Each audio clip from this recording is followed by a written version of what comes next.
Hey there, you're listening to episode 1 of season 1 of One Season I Hate About You, and yes, that is unnecessarily complicated, but it was the best that we could possibly do. We are here in our very first spin-off series from the 10 Films I Hate About You podcast, which we've just wrapped our first season on, and basically we're taking a break. We're taking a break from pillaging and destroying my DVD collection because I really needed to stop throwing things in the bin. It was hard for me. It was a really tough season. You weren't throwing things in the bin. I threw out 2 DVDs and it was hard. hard. So many. I know. I couldn't... The poor rubbish man picking Yes. up our bin. There's so many in here. I needed a break, okay? We can deal with the other 620 in October when 10 Films I Hate About You returns for season 2. But for now, we're going to look at a season. And it's not a season I own, I will admit this, but it's a season that really piqued my interest. It's a show that I thought, hey, is this important? Do the people need this? And I thought, yeah, I reckon they do. And I thought, why not sit down with my partner Kevin, who you've already heard. Say hi, Kevin. Hi. And some really well-informed friends and discuss why this show is integral to society in 2020.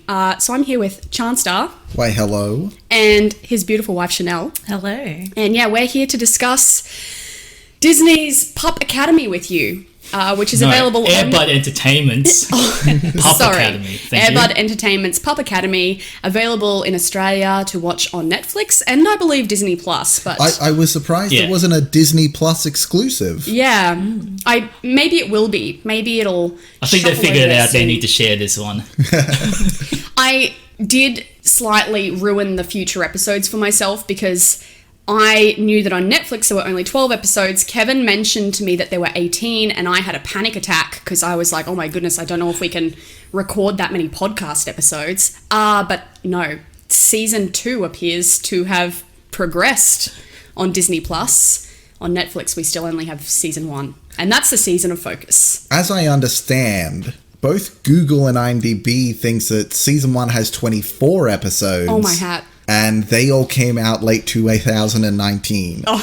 So maybe this could become a crime podcast of the mystery of Pup Academy. Well, at any rate, we are here to watch Pup Academy, talk to you about the moral lessons that we learn, talk to you about whether this is important in 2020, talk to you about why you should watch Pup Academy too, or not. I have a funny feeling Kevin will be arguing not, but we'll soon find out. So without further ado, the blurb for episode 1 of Pup Academy, season 1. This episode is entitled The Stray's First Day. The Stray's First Day. Okay, so class is officially in session after the wise DOG recruits a new group of canine classmates. Elsewhere, young human Morgan learns about the academy. Yep. yeah, that happens. That does happen. It's funny. DOG. We've obviously all already watched this episode and we're about to talk to you about it at length. Spoiler alert. But I find it interesting. I don't know which is the main plot and which is the subplot. I feel like Morgan is the subplot. But Morgan's also part of the prophecy. Spoiler alert, there's a prophecy. Yeah. Because isn't it both Morgan and the stray whose name I remember? Spark. Yeah. Yeah, aren't they both the prophecy? I don't know. I don't remember the prophecy. We need The to show's very remember. biblical. Yeah. Welcome to Pub Academy, where there is a prophecy and also a small child named Morgan, who is central and also to the side. Who knows? Anyway, we're about to get into it.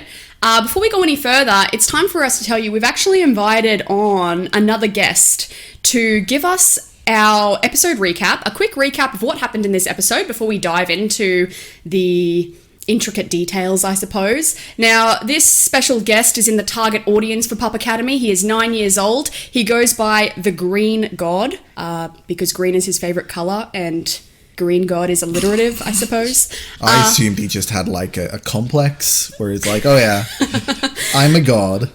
So anyway, he's going to recap this episode for you, and then we will be back to talk about all the intricate details. Just so you know, spoilers ahead. Do not keep listening until you've watched episode 1 of Pup Academy, because we're going to ruin the show for you. Get on Netflix now. Give it a watch. I don't think you'll regret it. Kev? Just listen to the recap, please. Maybe listen to the recap before watching the episode and then listen to the rest of the episode.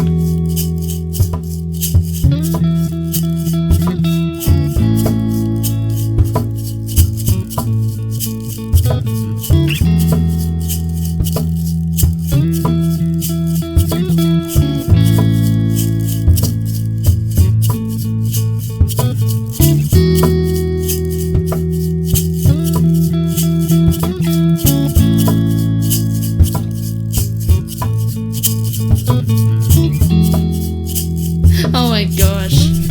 Okay, are we ready? Kind of. Let's do this thing. Okay, so basically, Pup Academy Episode 1, Season 1. Basically, we cut off the beginning with this sheepdog and his owner.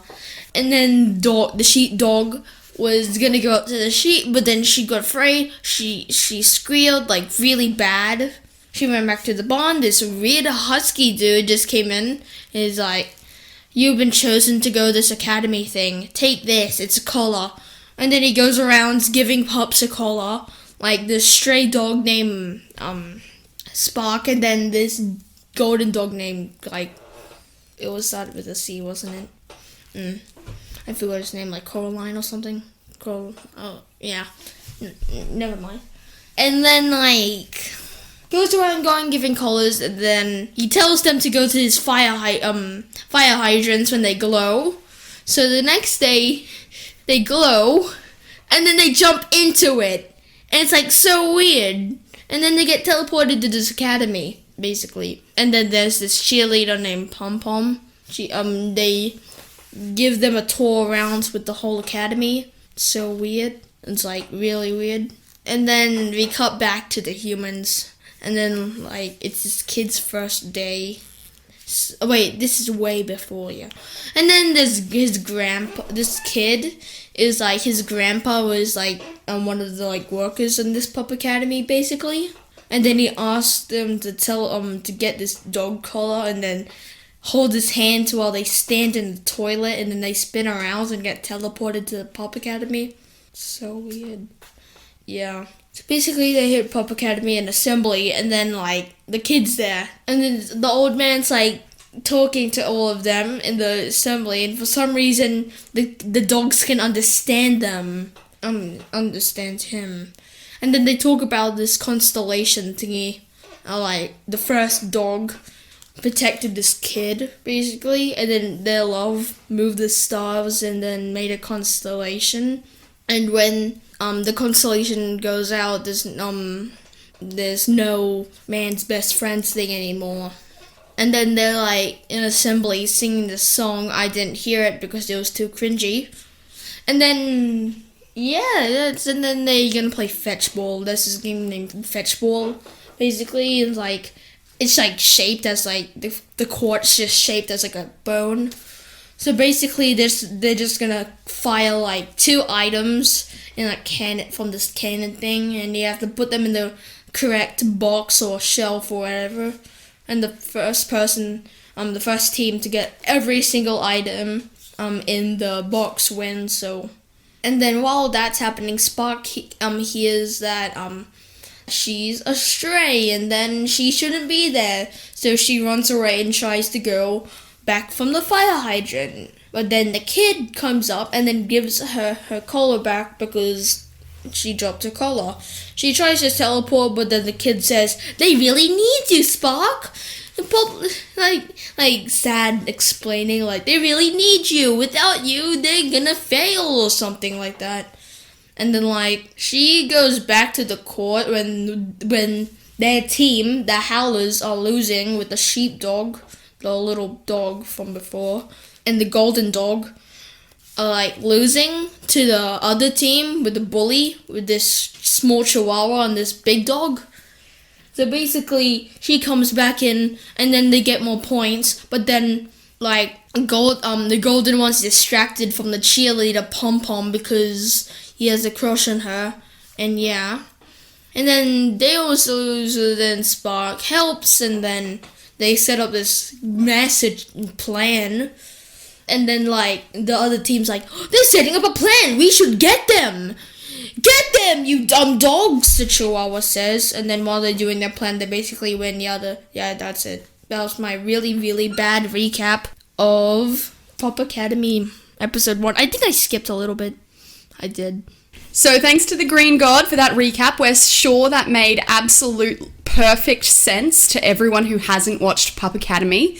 So yeah, before we go any further into our discussion, I just want to point out, in relation to the Green God's recap, that Pup Academy is essentially Harry Potter with dogs. Yeah. It is essentially... It's my first note. Yeah, I think that's everyone's first note. So I feel like at the beginning of every episode, we should discuss why it's Harry Potter with dogs, and that will give our audience members a little bit more context, I suppose. Dogwarts.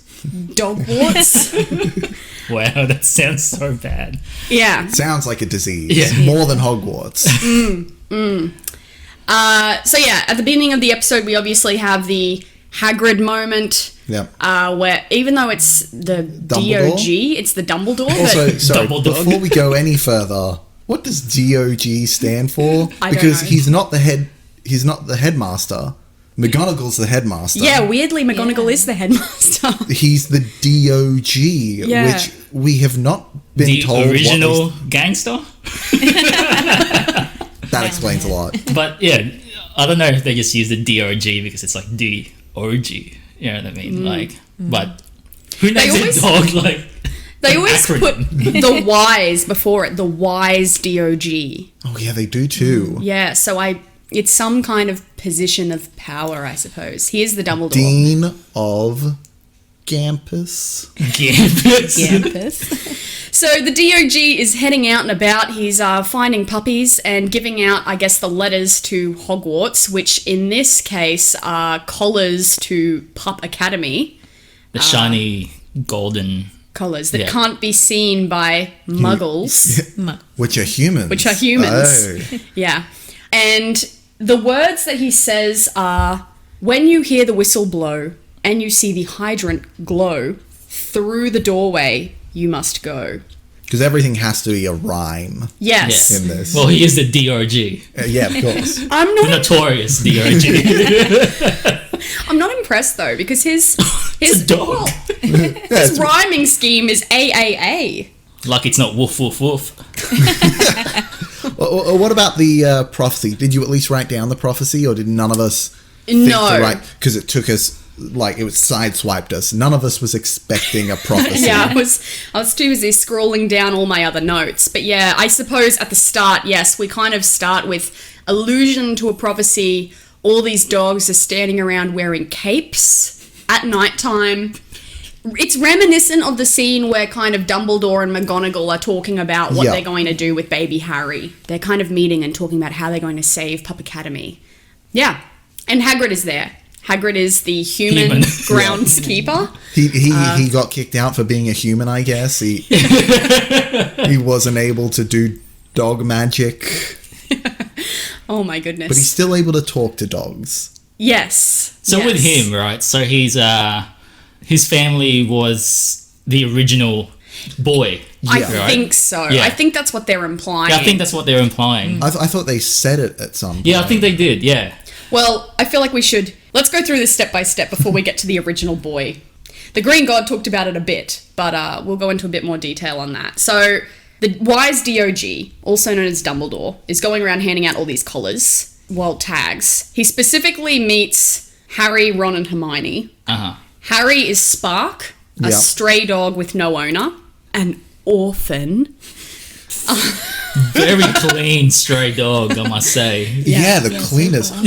With a collar, by the way. It may not be a collar in the regular sense, but who put that bow on that dog? Because I don't think it could have done it itself. No, you're right. You're right. Maybe it just accidentally ran into it and kept walking. I don't know. And it's a very expensive dog to be a stray. Like, it's a Yeah. boxer. They're very expensive. Oh, Yeah. I didn't know this. They also look so doofy when they're puppies, like their paws are too big for them. The dog looks like Steve Buscemi. Yeah, I see that. See Every that. time I looked at Spark, I go, "That's Steve Buscemi." So we've got Harry Potter played by Steve Buscemi. And then we have what the Green God was referring to as the sheepdog, Wiz, who is Hermione. Yeah. The smart one. The smart one, but also afraid of sheep. And then we have poor Ron gets like, I don't know, gets the golden dog, I suppose, who's just a bit of an idiot. I feel like poor Ron got translated in a really negative way. Well, Ron in the books was always kind of like, he's a little silly. Then Ron in the movies, yeah, he's an idiot. Ron in Pup Academy is a dumb dog. Yeah, it just gets worse and worse for poor old Ron. What's his name? Corazon. I think it is Corazon. Because I've been trying to think, and all I could think was Corona. Yeah. It's heart and love in Spanish. I thought it was that folded over pizza thing. No, that's a calzone. That's a cow store. I was calling him Charizard. Yeah, that works. So yeah, then we have Malfoy, which is a small chihuahua named Bite. We have, I think those are most of the illusions Harry Potter well, then you've characters in the first episode. McGonagall as the corgi. Yeah, yes. I see Snape. That. Yes, Snape. Snape, yeah. Snape is a large dog who's always wearing a tie. He's a white dog. And a shirt. A button-down business shirt. But anyway. Snape is always off to as an accountant, doing his business things. So before we go any further, just a quick question. What do we think? See, I like the fact that we've got this Harry Potter for dogs, because my perspective is... Because the dogs are going to enjoy that. Well, especially after they've read the books. Yes, exactly. No, but seriously, I loved reading Harry Potter as a kid, and I enjoy the movies as well. But the movies, only the first 3 are actually rated PG. After that, they're all rated M, Which is PG-13 in the States, and I don't know how the UK rating system works, so you're still able to see it. Yeah. It's just if you have strict parents, then probably not. That was me. Sad story. But had I grown up with Pup Academy, I could have accessed Harry Potter until I was 15 in a visual format. And that, to me, is quite awesome. Kev, what do you think? Do we need Harry Potter for dogs? Well, there's a lot of Harry Potter fans out there that can't get enough of Harry Potter. So if they need their Harry Potter fix and they're sick of seeing Daniel Radcliffe, they have a boxer dog. Chanelle, as dog owners, what do you think of dog warts? No. No. You won't send your dog there? No, not at all. Like, I just felt like this whole show, I was like, these dogs are really cute. And then I went to an existential crisis, because I was like, these dogs, they've been trained. What is their, home life like? They're being trained and filmed all the time. I was freaking out, and I was like, oh, these poor dogs. But, I see that. I see that. It's the Tiger King of dogs. Oh my god, that's what we need. That'll be the sequel. The making of is the Tiger King for dogs. Yeah, that's a new Netflix documentary in 5 years' time. In this one, they were all wearing capes and business shirts. Would they all be wearing They're all wearing private school clothes. Oh yeah, they were too. Yeah, Spark. The only reason I knew Spark was a girl was because she had a skirt. I was like, oh god. So, one thing that we missed that is also very similar to Harry Potter is that there is a prophecy. There is a prophecy at Dogwarts. They really, with Harry Potter, you didn't even know about the prophecy until the 5th book. This one, they let you know straight away. Yeah. They've streamlined the storytelling process to be like, hey guys, there's a prophecy. Let's hope that pays off in future episodes. Exactly. That's their hook. It was, and you know what? It hooked me. It hooked me good. I was like, I want to know more about this prophecy. So basically, let's talk about how Pup Academy began. A long time ago. In a galaxy far, far away. Yes. A man and a dog. The boy. And a boy. And he wasn't a dog yet. It was a wolf. It was a nice wolf or something. A boy and a nice wolf became friends. No, like I think the boy was in trouble from other animals. I'm Yeah, pretty it, sure. it was, Like, it was wolves. angry wolves. Yeah. Yeah. Bad wolves. That's why they call it the nice wolf. Yeah. Yeah. Ah. And then the nice wolf protected the boy, and that they created this beautiful friendship. They didn't just create a friendship. They domesticated They dogs. created a constellation in the sky. Yes. So their love for each other moved the stars and created the constellation. Is it Primus or something. Canis Canine Primus? Yeah. Anyway, the stars moved for them. And that constellation powers Pup Academy. Then- Well, that powers the relationship between humans and dogs. Correct. That's the thing. Yeah, the whole man's best friend thing was born in this moment. And it is alluded to that Hagrid is the descendant Of the original boy. Of the original boy. The DRG boy. Yes.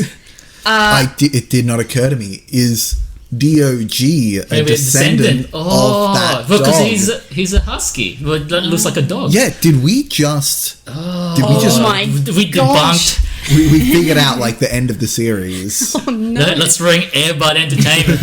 We got you. So, the story goes that the constellation is fading, and they need to save this constellation, and the prophecy states that only a stray can save the day. I think it's the day, yeah. Yeah. It's something that rhymes. He It's is the DRG. an AA rhyming scheme again. So anyway, that's where they find Spark, also known as Harry. And Snape, of course, is very skeptical. And Snape believes that, he says that Pup Academy is a school that was bred on pedigree. You know, the whole... And that's a dog brand for dog food. When Just they like- said that, I was like, all right, there's the cash money. Yeah, do you reckon they got like that? As soon as that was said on screen, the check came through Yeah, all the right. mail. Ching. Woof, woof. See, he said that, and I was immediately like, oh, look, there's a mudblood illusion. Yeah. Yeah, same. Yeah. Wait a minute. What would a mudblood be? Does that mean a human had sex with a dog? Is that what we're getting into now? Doggy style. You know what's really bad? We're making a podcast about a children's show, but this is so not for children. But anyway, It's like Shrek. yes. No, that's Quibi. I was going to say, why do I know something about the maker of Shrek? He's the guy who made Quibi. Oh. And we're not here to talk about Quibi, ever. Give us money, Quibi. Anyway, so the question is, well, I guess if the constellation fades, dogs will cease to be man's best friend forever. Those are high stakes. Can you imagine every pet dog turning on their Can you owner imagine your instantly? dog just turning on? Yeah. Oh no, I hear the nerve. Evil Mikey. Just run away. He's got his backpack on. See you later. It's been good. You're not my real dad. You lied to me. So do we think these high stakes are worth watching? Because I think they are. I think this is an important issue. I think if it pays off, that'd be awesome. Like if the last episode is every dog turning on their owner. That'll be a good episode. That'd be a great episode. That'll be a good season. Hell yeah. It'd make it all worth it. Yeah. Yeah. Yeah. Now all I can picture is evil Mikey. Like Mikey in some kind of, teenage He's got outfit. Yeah. He's got teenage angst. Turns into teenage Groot. Anyway. Cool. Well, that's the prophecy. That's the story. It's Harry Potter for dogs. So now, in future episodes, you'll be able to understand what we're talking about when we're talking about the various characters and probably referring to them by their Harry Potter names. I don't want to give away Chanelle's notes here, but all of them are by Harry Potter names. Yes, same with my notes. Yeah. In Yeah. fact, I don't know many of the dogs' names because I've just written down their Harry Potter names every time I write about them. It's just easier. It is. It's so much easier. I'm so glad that we've Wait, established what if this. people haven't seen Harry Potter but seen this show? Okay, so we'll have to do a Harry Potter podcast Oh my god. where we talk about So, also this Spark. Harry Potter kid, he's Spark. Yeah, so let's Alright? just call him Spark for the rest of the series. If it makes it easier for the people, I'm happy to do a spin-off. It's like 8 Harry Potter films. Oh my god. about you. Anyway, moving on. Done the prophecy. Done the Harry Potter thing. Now let's talk Wait, about last something. note. Yeah. I was like, did they name the dog Spark because of Harry Potter? and the lightning ball. Oh my Oh god. my word. That was one of my notes. So I was like, spark, you know? Yeah. Could be. There you go. We'll have to write to them. Yeah. As we've already established, this show was in part produced by Airbud Entertainment. And so, of course, in episode 1, we're introduced to Fetchball. Now, I think the most sporty amongst us is Kevin. So, Kevin, would you like to explain Fetchball Well, look, I to am all a the big fan of listeners? sports, but not dog sports. Well, we could play Fetchball. So as the Green God described, it's basically Quidditch, right? Yeah, it's Yeah, the it's Quidditch. Quidditch. And because the houses, they alluded to houses, we right? haven't even spoken about the houses yet. Oh, Because yes. there's, what did the Green God say? The Howlers There's and the Howlers and the Growlers. And there are 2 others that no one cares yeah. about. So the Hufflepuff, the Hufflepuff and the and Ravenclaw. Ravenclaw. So they're in this like, In fact, I don't even think the Hufflepuff and Ravenclaw were watching the Fetchball. No, it was just Howlers and Growlers. It So was it's- just Gryffindor and Slytherin yeah, watching. basically. And the Howlers are basically the new kids, like the new dogs. I think they alluded to that. It's the new dogs. This part didn't make sense to me because throughout the first episode, they kept saying, "You're here for 1 year." But also in the first episode, Well, it's dog years, Kate. yeah, Oh. also in the first 7 episode, years. they mentioned that these people have already been here. Yeah, because Bite was already there. Yeah. Malfoy was already there. Yeah, They just repeated, maybe. maybe. I don't know. But anyway, so the Quidditch of dogs, Yes. Fetchball. So there's like a barn-shaped field with 4 corners. So there's a section for shoes, a section for meat or It's food. a shoe rack. Yeah, There's a hole for a chew toy.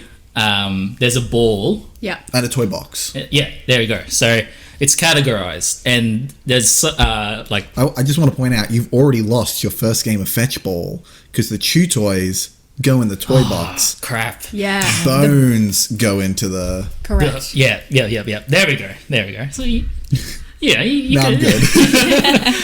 And Although then, that being said, the bones were also chew toys. They were. yeah, no, it's bones. confusing. Maybe that's the difficulty of the sport. You need to be attentive, like dogs. And there's a launcher. So they launch 2 items at the same time, Sometimes they just shoot one. like, at random. So the dogs don't know what it is. And it But they lands in the did middle. know. Yeah, I know, Like, that 'cause- was the thing at the end. They were like, they're definitely going to shoot 2 this time. Yeah, Like, 'cause- how do you know? You've never played this game until now.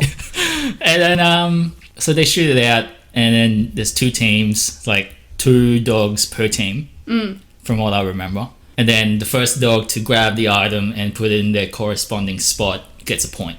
And then if you got all the categories, all 4 categories in the right spot, you win.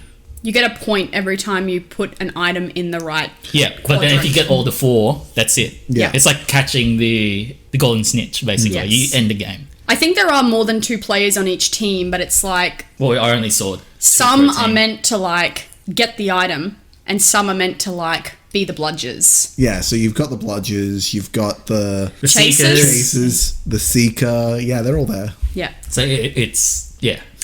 So my question: you've explained the game well, and Did I? obviously in this episode, spoiler alert, Gryffindor come out on top. Howlers. The Howlers come out Come on on top. now. My question is, do we see real world application for this game? Can you see Mikey playing fetchball? Well, generally, when we throw a ball, Mikey doesn't even bring it all the way back to us. No, he like brings it halfway to us and then pushes it with his nose in like the opposite That's direction of where we're sitting. And then he expects us to get up, go to the ball, pick up the ball and throw it for him, and he'll do the same thing again. I assume he's playing fetch with us. Yeah.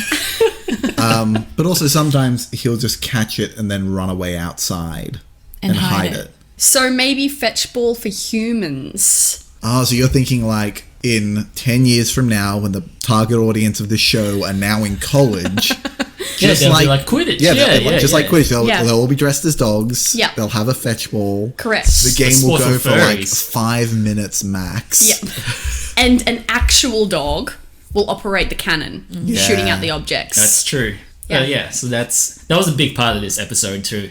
It was like half the episode. Well, to be honest, when I watched the first Harry Potter movie and when I read the book, Quidditch was like, that's what hooked me.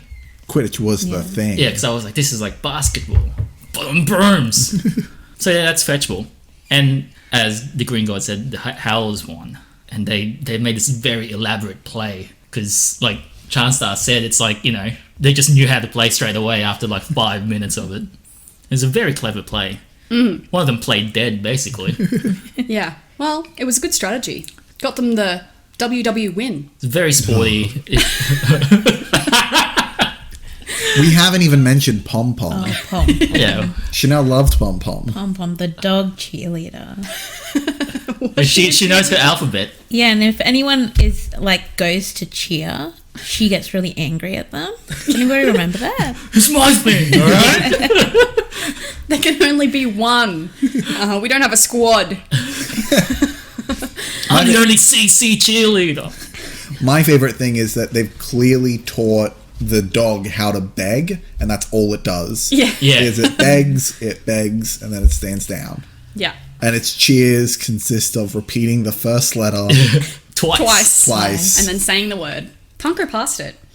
Speaking of repeating the first letter twice and not going past it, I guess at the end of every Pup Academy episode, I want to talk about the moral messaging behind each episode. There was? In this first episode, look, I had to search really hard for it, but I did find one moral message, and it came from Pom Pom, the cheerleading dog. And at one point, Pom Pom points out that in regards to water, you should have 6 to 8 SS slurpings a day. Do we think this message is important? I think this is a message that needs to be heard. Hydration is important. So that means 1 slurping equals to 1 cup for humans. I think Is it? so. Yeah. Because how it's 8 cups a day. Oh, So okay. 1 slurping Yes. is 1 cup. I agree. There you go. Yes. Learning about dogs so much more.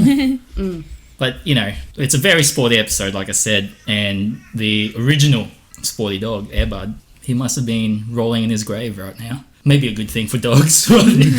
Yeah, they would love that. Yeah. So, Airbud Entertainment, they really just needed to shoehorn a sport in there. And it worked. Yeah. Have you guys seen, why do I know this, Santa Paws? There's 2 of them. It's the Christmas movie. I Airbud films. haven't seen it. Is it good? There's no sports that I can recall in them. I'm pretty sure I've seen the Santa Buddies, The Legend of Santa Paws, which I believe is the first movie, and the second one's a prequel. Yeah. Hey, but look, there was no Airbud's sport. branching out. He left a very good legacy, I think. Oh, absolutely. There are so many of those films. Yeah. Back when Chanelle and I worked at Toys R Us together, do you know how many of the Buddy series we had on DVD? Oh my hat. There are so many of those movies. Okay, well, coming to the end of this episode, things that I really, really liked about it. Reasons why I think everyone should watch Pup Academy. The prophecy, awesome. Dogwarts, awesome. I'm really keen to see how this prophecy unfolds. I'm looking forward to watching future episodes. Kev, thoughts? Yeah, let's just keep going, I guess. We're here now. Charnstar? Look, that was a 45-minute Very long episode. It felt so long. The rest of the series are 20, 25 minutes each. Yeah, I'm happy I got for scared them. by the first episode. I was like, man, it's going to be like a very Netflix, Yeah. length episode. But no, the rest of the episodes are 25, so I'm happy for that. Chanelle? Well, I found myself, tuning out throughout this episode a lot because I just couldn't connect with it. And I decided, you know what, I'm going to make this connect with me a bit more. So the moral of the story for me for this one was that I now know that when Mikey brings me a leash, it's because I'm lazy. And he knows that I need to go for a walk. That's That's right. called education. Seriously. So, yeah, I'm looking forward to the rest of it. Excellent. Well, we will catch you in a fortnight for our second episode of One Season I Hate About You, Pup Academy, episode 2. It's going to be awesome. In the meantime, head to our website, www.inconceivablерeviews.com. You can catch reviews on new releases there. At the moment, due to the current state of the universe, we are only really able to review Netflix, Stan, and Disney Plus releases. But hey, shoot us an email with your favorite upcoming... And there's rentals out there. Yeah. You can, Yeah, we recently did The Hunt. We had a look at that on the PlayStation Store, so that was good. And Charnstar recently did Love, Marriage, Repeat. Love wedding repeat. Ah, Who yes. would make that mistake? Door's right there. So check them out on our website. You can also follow us on Facebook, Instagram, and Twitter. Inconceivable Reviews or Inconceivable Reviews Official in all of those places. I get confused about which is used where. My bad. Check you next time. Wash your hands.